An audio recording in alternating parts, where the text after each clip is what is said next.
Bismillah ar-Rahman ar-Rahim. Salam alaikum wa rahmatullah wa barakatuh. Dans cette petite vidéo, j'espère qu'elle sera courte et efficace, je voulais vous parler du plan d'Allah Azza wa Jal. Je voulais vous dire que, vous savez, comme dans la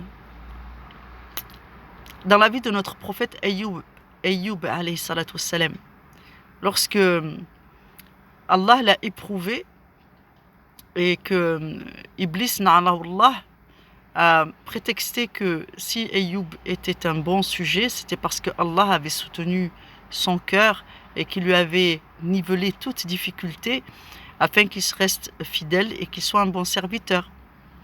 Et Allah a consenti à Iblis, na'alahullah, qu'il allait effectivement donc éprouver son serviteur parce que Allah a dit la vérité. Iblis ne peut rien pour dévoyer les serviteurs d'Allah. Ils sont fidèles.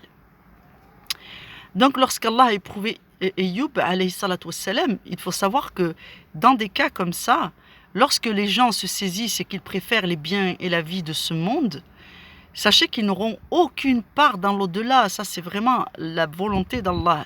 C'est prescrit dans le livre. Donc en réalité, lorsque les serviteurs d'Allah décident de se mettre au service de la cause de Dieu et qu'ils demandent à Allah justice, il ne faut pas qu'ils oublient que la vie, elle n'est pas de la vie ici à la tombe.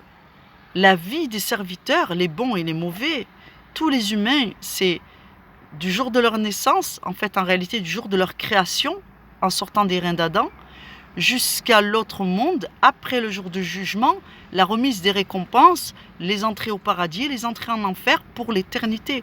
C'est-à-dire qu'à partir du fait que Allah a promis à l'être humain que le début de son histoire, c'est avec Adam, et que la fin de son histoire, c'est soit la félicité pour l'éternité dans le royaume du paradis, ou alors le châtiment pour l'éternité dans le royaume qu'est l'enfer, eh bien, il faut relativiser parce que c'est dans ce contexte immense d'une vie éternelle que doit se positionner la parole d'Allah.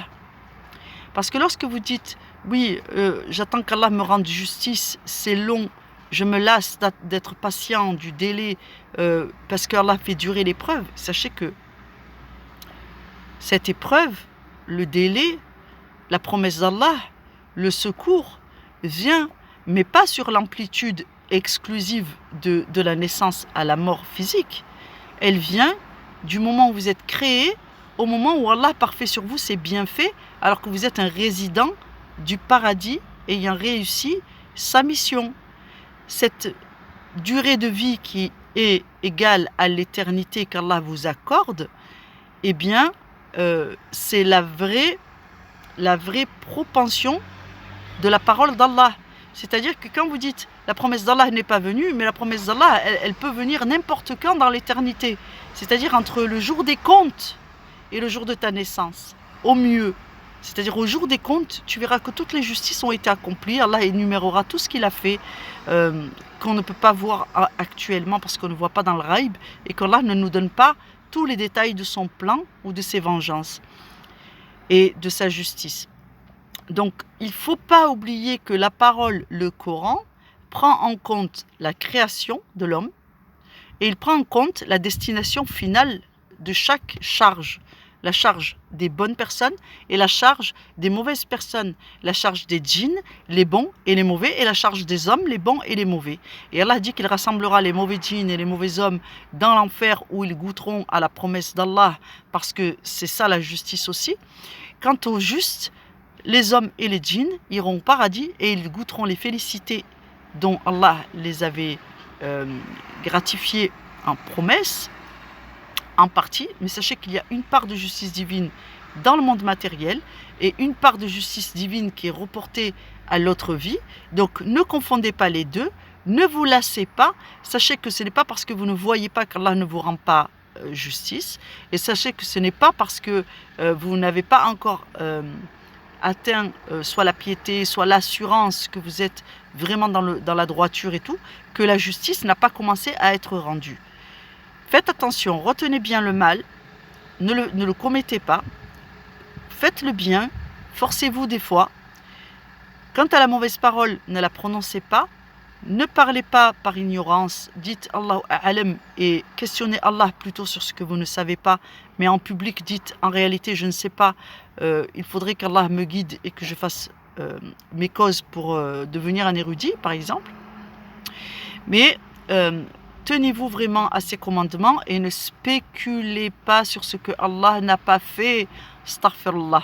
Ne spéculez pas, dites Allah, tu n'as pas. Moi, je sais que parfois je perds patience et je dis, Ya Allah, tu ne m'as pas rendu justice.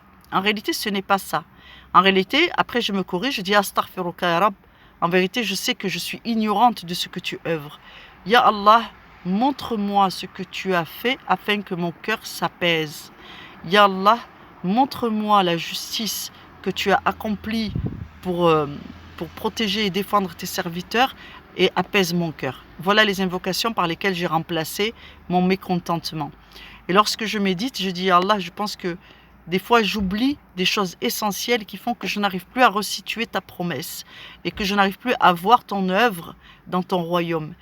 Pardonne mes offenses, Ya Allah, et accorde-moi de voir ce qu'il en est réellement afin que je ne commette pas d'injustice ni contre moi-même ni contre toi. Voilà l'axe mental que vous devez adopter pour parler à Allah avec déférence et respect, c'est-à-dire un respect révérentiel qui est dû à Allah. Et ça fait partie de la sunna que le prophète, et d'ailleurs tous les prophètes avant lui, ont respecté. Vous voyez, il y a bien quelqu'un qui n'a pas oublié que le jugement d'Allah, la justice d'Allah peut s'étaler sur une très longue période, et que nous on vit finalement dans la période matérielle sur une période très courte, mais que la vie est éternelle. Donc en fait, Allah a l'éternité pour accomplir toutes ses promesses, et nous essayons de faire entrer ça sur un échantillon tout petit d'une vie humaine. Donc là, on commet une injustice envers nous-mêmes, parce que cela va nous faire perdre patience. Or, les messagers, qu'Allah les agrée tous, et la paix et la bénédiction d'Allah soit sur l'ensemble de nos messagers et de leurs sahibs, eh bien, ces gens-là n'ont jamais perdu de vue que c'est de l'éternité qu'Allah parle. Et que donc, du coup, la promesse d'Allah, il va vous demander beaucoup de patience, parce que pour nous, ça a l'air immense, mais pour Allah, c'est peu de choses.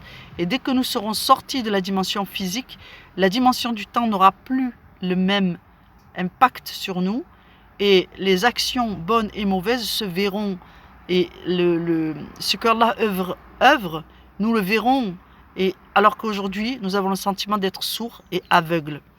Voilà, qu'Allah vous bénisse, qu'Allah vous facilite dans ces dernières nuits de Ramadan, et qu'Allah vous accorde, Inch'Allah, les bénédictions pour lesquelles vous avez œuvré comme des bons musulmans toute l'année, qu'Allah vous pardonne vos fautes, et qu'Allah vous accorde, Inch'Allah, ce que vous demandez en termes de guidée, de guérison, et de bienfaits pour vous et notre communauté, Inch'Allah.